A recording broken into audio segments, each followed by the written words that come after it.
भगवान श्री कृष्ण कहते हैं, जीवन का सबसे बड़ा सत्य है कि वह मृत्यु की ओर चलता है।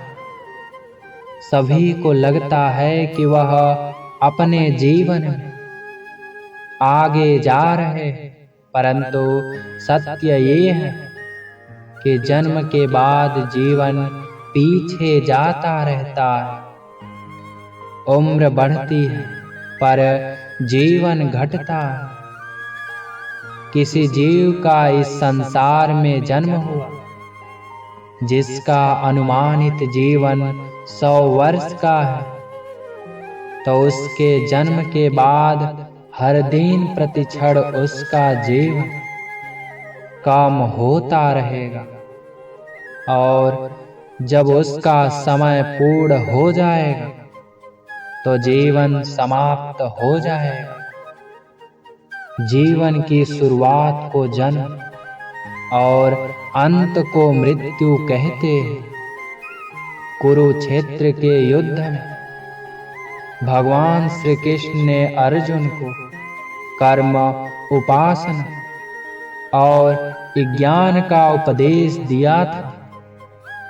तब अंत में अर्जुन ने पूछा, प्रभु, इस संसार में सत्य क्या है? इसके उत्तर में श्री कृष्ण ने कहा, मित्र, इस संसार में एक ही तथ्य सत्य है और वह यह है, इस धरती पर जन्म लेने वाले की अनिवार्यतः मृत्यु होना। यानी जो जन्मा है वह मरेगा अवश्य। इसमें पशु, पक्षी, कीट, पतंग, अनुरक्त और विरक्त का किसी प्रकार का कोई भेद नहीं है। प्राणी की मृत्यु पर किसी एक विचारक ने मृत्यु की अनिवार्यता के संबंध में यह भी कहा है कि मृत्यु के लिए 3 स्थितियां ऐसी होती हैं जो किसी की भी मृत्यु के पूर्व विद्यमान रहती है। उन स्थितियों में से एक है प्रत्येक प्राणी की मृत्यु के स्थान का पूर्ण निश्चित होना। दूसरी स्थिति है प्रत्येक मरणशील प्राणी के मृत्यु का पूर्व से ही समय निश्चित होना। और तीसरी स्थिति है मरण धर्मा जीव के धर्म का कोई न कोई कारण होना। किसी भी प्राणी की मृत्यु के पूर्व इन तीनों स्थितियों का होना जहां अपरिहार्य है, वहीं इन तीन स्थितियों पर मरने वाले जीव का कोई वश नहीं है। प्रायः कभी कभी हम यह भी देखते हैं कि जीव अपने मरण स्थान से बहुत दूर होता है, किंतु किसी न किसी कारण से वह अचानक ही वहां पहुंच जाता है जहां उसका मरण निश्चित होता है। इसी स्थिति को न तो मृत्यु प्राप्त होने वाला जीव जानता है और न उसके सगे संबंधी ही जान पाते हैं। एक बार एक भविष्यवक्ता पंडित जी खड़े खड़े हंस रहे थे। उसी समय वहां से निकलते हुए नारद जी उनसे उनके हंसने का कारण पूछा। पंडित ने कहा कि मैं यह देख रहा हूं कि कुछ क्षणों के बाद उस एक छोटी सी बिल्ली को यहाँ से 400 कोस दूर मरना है, और यह भी यही है। नारद जी ने ऋषि थे। वे बोले, मैं इसे अभी एक दूरस्थ गुफा में छिपा देता हूँ, फिर देखता हूँ यह कैसे मरती है? नारद जी ने उसे उठाया, अपनी समझ से बहुत दूर गहन गुफा में उसे छिपा दिया। वहीं पर पहले से एक शिकारी कुत्ता बैठा था, जो बिल्ली को मारकर खा गया। यही स्थिति समय और मरण के कारण भी होती है। इसलिए यह कहा जाता है कि विद्या, कर्म, धन, आयु और निधन का स्वरूप जीव की माँ के गर्भ में आते ही निश्चित हो जाता है, जिसमें परिवर्तन कर पाना किसी के वश में नहीं होता। इसलिए यही सिद्धांत है कि मनुष्य को अपना कर्म करते हुए निश्चित मन से जीवन जीना चाहिए। संसार में यदि कोई चीज शाश्वत है तो वह केवल परम सत्य है। यह एक ऐसी शक्ति है जो किसी भी काल खंड में कभी नष्ट नहीं होती। ब्रह्मांड का प्रत्येक नियम सत्य की बुनियादी पर ही टिका हुआ है। ईश्वर द्वारा बनाया गया कोई भी नियम कभी भी विपरीत कार्य नहीं करता। सूर्य पूर्व दिशा में निकलता है तो वह सदैव पूर्व दिशा में ही निकलेगा। आप सभी ने एक बात नोट की होगी कि कोई भी प्राकृतिक नियम कभी विकृत नहीं होते। ये नियम जैसे भूतकाल में व्यवहार करते थे, वर्तमान में भी ठीक उसी प्रकार कार्य करते हैं। विज्ञान की ये क्रियाएं परमात्मा द्वारा बनाए गए नियमों का पूर्णता से पालन करती है और जब तक सृष्टि रहती है सदैव एक समान व्यवहार करती है। सभी ईश्वरकृत चीजें व नियम प्रत्येक युग में एक जैसा बनी रहेगी। यही संसार की शाश्वत है। सत्य शाश्वत है, इसलिए इसे मिटाया नहीं जा सकता। सत्य की सदैव विजय होती है। सत्य ही धर्म है। हम सभी लोग प्रतिदिन धर्म के विषय में कुछ न कुछ सुनते हैं, पढ़ते रहते हैं, परंतु बहुत ही कम व्यक्तियों का धर्म का सही अर्थ पता हो पाता है। धर्म कोई मत पंथ नहीं होता, अपितु धर्म सत्य का ही पर्यवाची होता है। धर्म की उत्पत्ति सत्य के माध्यम से होती है। भगवान श्री कृष्ण ने गीता में कहा है कि जब जगत में धर्म की हानि होती है तो वे बुराई का अंत कर धर्म की रक्षा व पुनर्स्थापना करते हैं। इसलिए धर्म सत्य का ही दूसरा रूप है। संसार में सभी लोगों का कोई न कोई धर्म होता अवश्य है।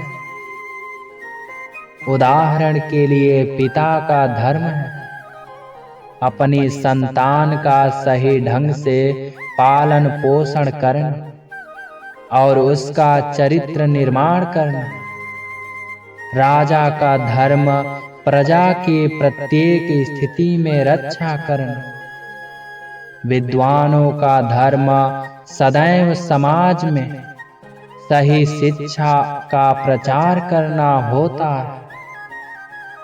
यह बात प्रत्येक स्थिति में सत्य है कि जिस जीव का जन्म हुआ है उसकी मृत्यु भी तय है। संसार में आज तक कोई जीव ऐसा नहीं है जो सदैव जीवित रहे। उसका जन्म हुआ है, उसे मृत्यु भी आएगी। ईश्वर भी इस प्रकृति के नियम को निभाते हैं। वास्तव में जब कोई जीवात्मा पृथ्वी या अन्य सृष्टि में जन्म लेता है तो एक बात बिल्कुल निश्चित हो जाती है कि जन्म लेने वाला एक दिन मृत्यु को प्राप्त होगा। सही अर्थ में जिस क्षण कोई जीव जन्म लेता है उसी क्षण से वह मृत्यु की यात्रा करना आरंभ कर देता है। इसलिए जिसका जन्म होता है वह निश्चित रूप में एक न एक दिन अवश्य मरता है। मृत्यु लोक में सब कुछ नश्वर है। यह तो सत्य है कि यह कलयुग संसार असभ्य एवं दुष्ट लोगों से भरा पड़ा है। दुनिया में बहुत कम ऐसे लोग होते हैं जिनके भीतर करुणा गुण विराजमान होता है। जब व्यक्ति की अंतरात्मा सत्य विद्या द्वारा अज्ञान को मिटाकर ज्ञान प्राप्त करती है तो मनुष्य के हृदय में करुणा भाव उत्पन्न होता है। तभी दया का जन्म होता है। धर्म कहता है कि सभी जीवों के अंदर एक जैसी चेतना एवं प्रेरणा है। इसलिए मनुष्य को सभी जीवों पर दया करनी चाहिए। जैसा व्यवहार अनुभव व्यक्ति स्वयं के लिए चाहता है, दूसरे व्यक्तियों अथवा जीवों के प्रति भी उसे ऐसा ही व्यवहार करना चाहिए। किसी भी राष्ट्र के राजा एवं प्रजा का कर्तव्य है कि कमजोर, पीड़ित, दमित और सज्जनों के दुखों का निवारण करने का सदैव प्रयत्न करते रहें। लेकिन यह याद रखें कि कोई भी दुष्ट व्यक्ति दया के पात्र नहीं होते। इसलिए बुद्धिमानी पूर्वक केवल सुपात्र व्यक्तियों का ही सहायता करें। अपने पारिवारिक एवं सांसारिक कर्तव्यों को सही रूप से पहचान कर उन्हें पूर्ण करने की चेष्टा करना भी सभी लोगों का धर्म है। माता पिता का बच्चों के प्रति, बच्चों का बड़ों के प्रति एवं शिक्षक छात्र एक दूसरे के प्रति कर्तव्यों का पालन करते हुए श्रेष्ठ समाज का निर्माण करें। यही सत्य का गुण है। मनुष्य को चाहिए कि वह पूर्ण पुरुषार्थ करता हुआ अपने दायित्व को निभाए। साथ ही एक बात का सदैव ध्यान रखें कि कर्तव्य केवल जनमानस की ही सेवा करना नहीं, अपितु प्रकृति व अन्य जीवों की सेवा तथा संरक्षण करना भी सभी मनुष्यों का कर्तव्य होता है। यह जीवन चक्र मनुष्य, पशु पक्षी, जानवर, प्रकृति एवं अन्य छोटे मोटे सभी जीवों के योगदान से चलता है। मात्र मनुष्य के द्वारा नहीं, ब्रह्मांड की वस्तुओं व संसाधनों को भोग पर केवल मनुष्य को अधिकार नहीं, अपितु अन्य सभी जीवों का भी मनुष्य के बराबर अधिकार है। इसलिए प्रकृति का संतुलन बनाकर रखना सभी लोगों का कर्तव्य है। तभी एक खुशहाल जीवन की कल्पना की जा सकती है। मात्र ईश्वर पर जीव को छोड़कर संसार की सभी वस्तुएं नश्वर हैं। साधारण शब्दों में कहें तो परमेश्वर अविनाशी है। वह सब सत्य विद्याओं और ज्ञान का स्रोत है। अतः सत्य का लक्ष्य परम पिता परमात्मा के द्वारा बताए गए मार्ग को श्रद्धा पूर्वक अनुसरण करना और समाज में सत्य विद्या का प्रचार करना है। परमेश्वर संपूर्ण व सर्वशक्तिशाली और शाश्वत है। इसलिए अपने सामर्थ्य का प्रयोग कर इस ब्रह्मांड की रचना करते हैं, ताकि जीव जगत में कर्म करते हुए संसार के सुख दुख भोग सकें। इसलिए सभी विद्वान जन ईश्वर को अपना आराध्य मानकर उनकी भक्ति करते हैं। ईश्वर कर्म के अनुसार मनुष्यों को उनका फल प्रदान करता है। सही गलत में भेद करने की क्षमता ईश्वर ने मनुष्य को प्रदान की है। ईश्वर चाहता है कि लोग बुरे मार्ग को त्याग करें एवं सत्य मार्ग को धारण करें। सत्य मार्ग पर चलने वाले व्यक्ति को पर ब्रह्मा पर पूर्ण विश्वास होता है।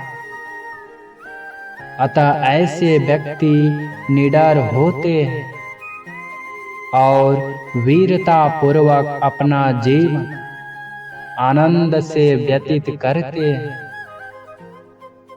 अधर्म व दुष्टों का दमन करना एवं बुराई को नष्ट कर संसार में शांति की स्थापना करना सत्य का वास्तविक उद्देश्य है। सत्यवादी सदैव दुर्जन मनुष्यों का पूरे जोर से खंडन करते हैं।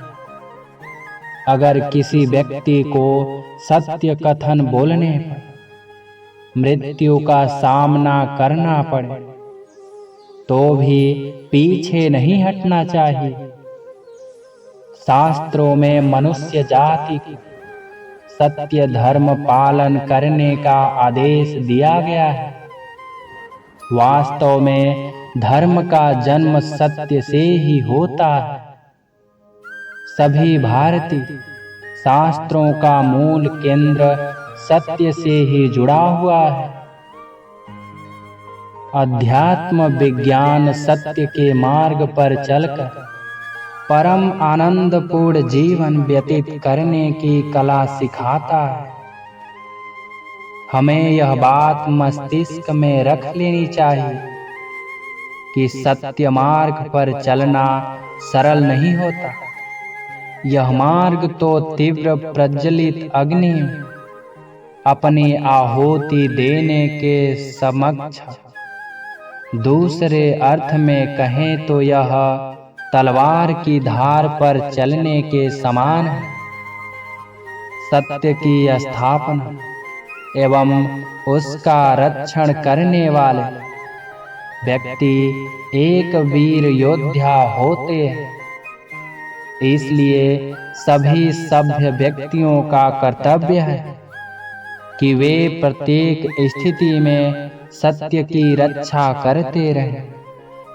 अगर समाज में सत्य की हानि होती है तो लोगों में भ्रष्टाचार, चोरी, लूटपाट और बुराई आदि अवगुणों का वर्चस्व स्थापित हो जाता है, जिससे सामान्य जनता का जीवन दुखों व यातनाओं से भर जाता है।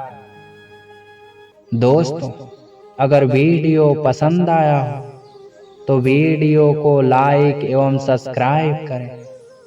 राधे राधे।